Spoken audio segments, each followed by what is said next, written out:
Hello అండి, నమస్తే. Welcome back to our channel Samitha vlogs. అందరూ ఎలా ఉన్నారండి? బాగున్నారా? నేనైతే బాగున్నానండి. మీరు కూడా చాలా చాలా బాగున్నారు అనేసి అనుకుంటున్నాను. ఇంకా ఇంట్లో పనులన్నీ కంప్లీట్ అయిపోయినాయి. పిల్లలు స్కూల్కి కూడా వెళ్ళిపోయారండి. లడ్డూకి లంచ్ బాక్స్ తీసుకురావడం కోసం అయితే మేము అమీర్పేట అయితే బయలుదేరాము. అమీర్పేటలో మనకి ఇండియన్ బజార్ అయితే ఉంది కదండి. ఇదివరకు చైనా బజార్ అనేసి అనేవాళ్ళు, ఇప్పుడు ఇండియా బజార్ అయితే అంటున్నారు కదా. ఇంక ఇక్కడికైతే వచ్చేసాము. లంచ్ బాక్స్ తీసుకుందాము అనేసి. లడ్డు లంచ్ బాక్స్ అయితే వాడు బాస్కెట్ తీసుకెళ్ళను అనేసి అంటున్నాడు. అందుకోసం అనేసి ఇంకా బ్యాగ్లోనే బాక్స్ పట్టేటట్టుగా అయితే ఒక స్టీల్ బాక్స్ తీసుకుందాం అనేసి అయితే వచ్చేసాము. మనకి అన్ని వెరైటీస్ అయితే ఇక్కడ దొరుకుతూనే ఉంటాయి కదండి. ఇంకా అలానే ఇక్కడ లంచ్ బాక్స్ అయితే తీసుకున్నాము. అలానే 2 ఇలాగ ప్లాస్టిక్ కంటైనర్లు కూడా తీసుకున్నాం అనమాట. తెలిసిన వాళ్ళ దగ్గర నుంచి మా వారు కారము అలానే పసుపు అయితే పట్టించేశారండి. ఒక 5 కిలోల పసుపు, 5 కిలోల కారము, 2 కిలోల పసుపు అయితే పట్టించేశారనమాట. ఇంక ఇది ఒక 1 ఇయర్ వరకు వస్తుంది. దీనికోసం కూడా వెళ్ళాను. నా దగ్గర ప్లాస్టిక్ కంటైనర్లు అయితే ఏమి లేవు. మనం ఎప్పుడైనా కానీ కారం అన్నది స్టీల్ కంటైనర్లో వేయకూడదు కదా. అందుకోసం అనేసి 2 ఇవి 5 కేజీస్ డబ్బా ఒకటి, అలానే ఒక 3 కేజీస్ది డబ్బా, 2 డబ్బాలు తీసుకున్నాను. అలానే వాడికి లంచ్ బాక్స్ కూడా తీసుకున్నాను అనమాట. స్పూన్స్ పెట్టే ఒక స్టాండ్ కూడా తీసుకున్నాను. స్పూన్స్ పెట్టేది అయితే నా దగ్గర ప్లాస్టిక్ది విరిగిపోతుంది. దానికి టైం కూడా అయిపోయిందండి. తీసుకొని కూడా దగ్గర దగ్గర ఒక 4 to 5 ఇయర్స్ అయితే అవుతుంది. ఇంకా అదైతే విరిగిపోతుంది కదా అనేసి ఒక స్పూన్లు పెట్టుకునే స్టాండ్ కూడా తీసుకొచ్చేసాను. కారం అయితే చాలా ఘాటుగా ఉందండి. చూసారా కారం అయితే ఎంత కలర్ఫుల్గా ఉందో. ఇది మన తెలంగాణలో వరంగల్లో మా వారికి తెలిసిన వారైతే ఉంటే వాళ్ళకి అక్కడైతే వాళ్ళకి చేలు అయితే ఉన్నాయంట. ఇంకా వాళ్ళ దగ్గరే పట్టించేశారు. వాళ్ళు ప్రతి ఇయర్ ఇలానే పట్టుకుంటూ ఉంటారు. మా వారికి కూడా ఫోన్ చేసి చెప్పారనమాట. అడిగితే ఇంకా మా వారు కూడా పట్టించమనేసి అడిగారు. కారం ఒక స్పూన్ వేస్తేనే ఎంత ఘాటుగా ఉంటుందండి. కలర్ కూడా అలానే ఉంటుందన్నమాట. చాలా బాగుంటుంది. మసాలా కలిపిన కారం అండి ఇది. మన ఆంధ్రాలో అయితే మసాలా కలిపిన కారం అయితే ఉంటుంది. మనకి ఇక్కడ తెలంగాణలో అయితే కేవలం ఇలాగా ఉట్టి ఎండుమిరపకాయలు వేసి మనకి మరైతే పట్టించేస్తారనమాట ఆ కారము. దీంట్లో మనం కావాలంటే మసాలాలు కలుపుకోవచ్చు, లేదు అనేసి అంటే మామూలుగా ఇలా వేసేసుకొని మనం కర్రీ ప్రిపేర్ చేసేటప్పుడు మసాలాలు అయితే వేసేసుకోవచ్చు. ఆంధ్రాలో ఎక్కువగా మసాలా కలిపిన కారమే మనకి పట్టిస్తూ ఉంటారండి. ముందే అన్నీ మరకి వేసేటప్పుడు ఎండుమిరపకాయలతో పాటే అన్నీ అయితే వేసేస్తూ ఉంటారు. ఇంకా మన తెలంగాణలో అయితే అలా ఉండదు కదండి. ఎవరికి ఇష్టం వచ్చినట్లు అలాగా వాళ్ళైతే మరి అన్నది పట్టించేస్తూ ఉంటారు. నాకు ఇది ఒక 1 ఇయర్ వరకు వచ్చేస్తుంది అనమాట. సమిత ఈ మధ్య రోజు బియ్యం పిండి అయితే ఫేస్కి అప్లై చేస్తూ ఉందండి. ఇంకా దాంట్లోనే పసుపు కూడా యూస్ చేస్తుంది అనమాట.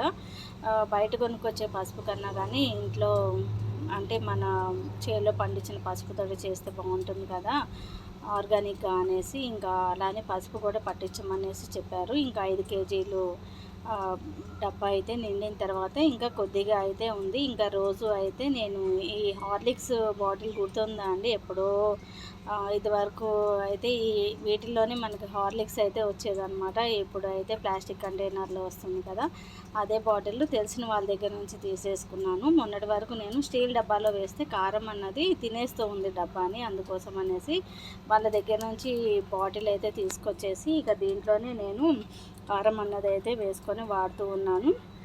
ఇది వచ్చేసి 100 రూపీస్ పడిందండి. కారం వేసిన డబ్బా అయితే 130 పడింది.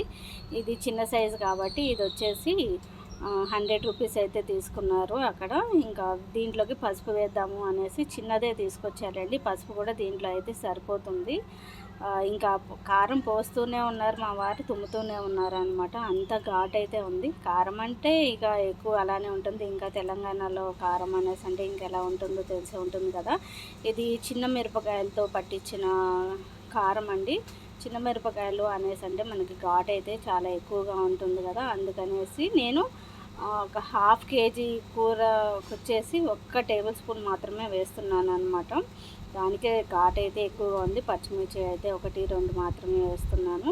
చూసారా, పసుపు కూడా మనం బయట షాప్లో నుంచి తీసుకొచ్చే పసుపు కన్నా కానీ ఇట్లాగా పండించిన పసుపుతోటి మనం ఇట్లా పట్టించాము అనేసి అంటే దానికి దీనికి చేంజ్ అయితే చాలా కనబడుతుంది అనమాట.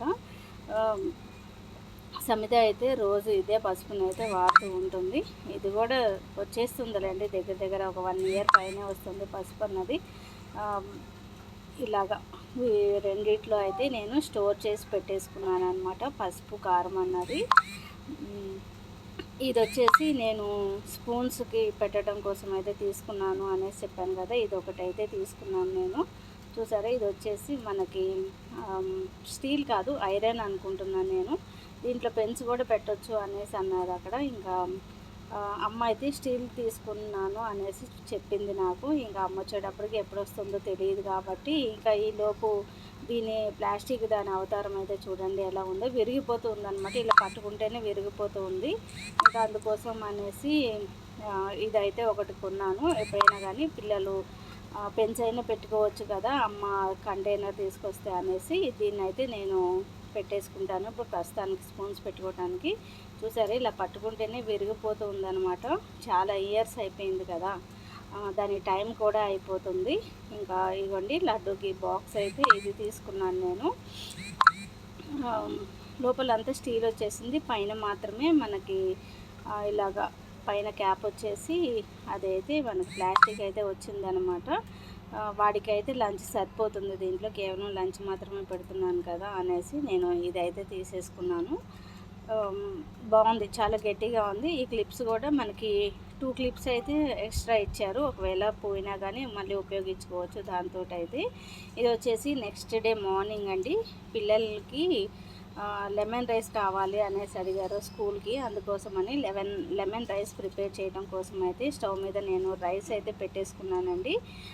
ఎప్పుడైనా కానీ మనం ఫ్రైడ్ రైస్ కానీ పులిహోర కానీ ఇలానే లెమన్ రైస్ కానీ ఏదన్నా ఇలాగా వెరైటీ చేసేటప్పుడు రైస్ అన్నది మనకి పొడి పొడిగా రావాలి అంటే 1 టేబుల్ స్పూన్ ఆయిల్ వేసాము అనేసి అంటే రైస్ అయితే పొడి పొడిగా వచ్చేస్తుంది అనమాట. ఒక పక్కన రైస్ అయితే అయిపోతుంది. ఇంక ఈ లోపు వచ్చేసి నేను లెమన్ రైస్ ప్రిపేర్ చేయడం కోసం అనేసి ప్యాన్ పెట్టేసుకొని ప్యాన్లోకి ఆయిల్ వేసుకున్న తర్వాత ఆవాలు, జీలకర్ర, శనగపప్పు అలానే మినపప్పు వేసుకొని పల్లీలు కూడా వేసేసుకున్నాను. దీంట్లోకి ఒక 5-6 ఎండుమిర్చి అలానే గ్రీన్ చిల్లీ కూడా వేసేసుకున్నానండి. వేసుకున్న తర్వాత వీటిలోకి కొద్దిగా కరివేపాకు కూడా వేసేసుకొని స్టవ్ అయితే ఆఫ్ చేసేసాను. ఎందుకంటే నేను హైలో పెట్టుకున్నాను, సిమ్లో పెట్టాను అనేసి అనుకున్నాను కానీ హైలో ఉందన్నమాట స్టవ్. అందుకే కొద్దిగా తాలింపు అయితే మాడిపోయింది. ఇక్కడ స్టవ్ ఆఫ్ చేసేసిన తర్వాత ఇక్కడ నేను పసుపు అలానే సాల్ట్ కూడా వేసేసుకున్నాను. సాల్ట్ వేసిన తర్వాత మళ్ళీ రైస్ వేసే ముందు ఒకసారి అయితే స్టవ్ అన్నది ఆన్ చేసేసాను అనమాట. ఆన్ చేసేసి రైస్ కూడా పూర్తిగా చల్లారిపోయింది. చూసారో, ఆయిల్ వేయటం వల్ల రైస్ అన్నది మనకి ఎంత పొడి పొడిగా వస్తుందో, ఈ విధంగా పొడి పొడిగా వచ్చింది అనేసి అంటే రైస్ తినేటప్పుడు చూడటానికి కూడా చాలా బాగుంటుందన్నమాట. అదే ముద్దలుగా చేసాము అనేసి అంటే పులిహోర ఇలాగా ముద్దలుగా చేస్తే ఏం బాగుంటుంది చెప్పండి. అందుకోసమని ఎప్పుడైనా కానీ ఇలాగ ఒక ట్రిక్ అన్నది ఫాలో అయ్యాము అంటే సరిపోతుంది. ఏదైనా స్పెషల్ చేసేటప్పుడు ఆయిల్ వేసాము అంటే రైస్ అన్నది మనకి పొడి పొడిగా వచ్చేస్తుంది అనమాట. ఇంకా ఆరిన రైస్నే నేను వేసేసుకుంటున్నాను. ఎందుకంటే మనకి రైస్ అన్నది పూర్తిగా ఆరాలి. ఇక్కడ ఆరిన తర్వాత వేసాము అనేసి అంటే మనకి విరిగిపోకుండా ఉంటుందన్నమాట రైస్. ఇంక ఇక్కడ నిమ్మకాయ పులిహోర చేయటం కోసం అనేసి ఒక 6-7 నిమ్మకాయలు అయితే తీసుకున్నానండి. ఇది వచ్చేసి 2 గ్లాసుల రైస్ అనమాట. దాంట్లోకి మీడియం సైజ్ నిమ్మకాయలు వచ్చేసి ఒక 6-7 తీసుకున్నాను.